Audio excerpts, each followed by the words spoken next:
Ja tu esi visu dienu nozvanījies klientiem, un tagad 7 vakarā es esmu piekusis, un tagad es sākšu domāt par uzņēmumu vīziju, nu kāda tur vīzija. Tur ātrāk paēst un gultā. Tad tā pirmā lielākā kļūda ir, ka šie vadītāji vai kas uzsāk to vizīti, viņi nespēja iziet no dienā rutīnas, kas ir jādara. Vai nu tas ir pārdošanas saistīts, vai mārketinga, vai arī ar ražošanu. Jā, bet viņiem nav tā, teiksim, tā stratēģija. Viņi noliek, ka tas ir kaut kas nesvarīgs, man tagad jānopelna naudu un to kaut kad, bet tā stratēģija, tas ir tā raķešu degviela, kas uzņēmumu iedod vilkam.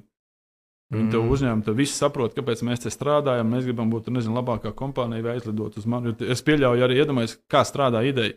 Tagad ierastos Ilons Masks šeit pie tevis kompānijām pasaka, Džeki, es gribu savākt komandu, kas man palīdzēs aizsūtīt cilvēkus uz mēnesi, kur man gribētu braukt līdzi. Bet es pats gribētu braukt. Man būs tāds aimana duvis also. Paņem 2 dēļus, aiznāk lociet durvis un... Tas būtu cool. Bet tas ir tas, ko ideja dara cilvēkiem. Tu esi gatavs. Un tāpēc īpašniekiem ir jāuzstājas sistēma, lai tu var no tās operatīvās darbības tikt ārā un pats uztaisīt to mērķi, izdomāt tādu jaudīgu, lielu, kas, teiksim, nezinu, latviešu kompāniju, ka mēs varam tur konkurēt un būt starp pasaules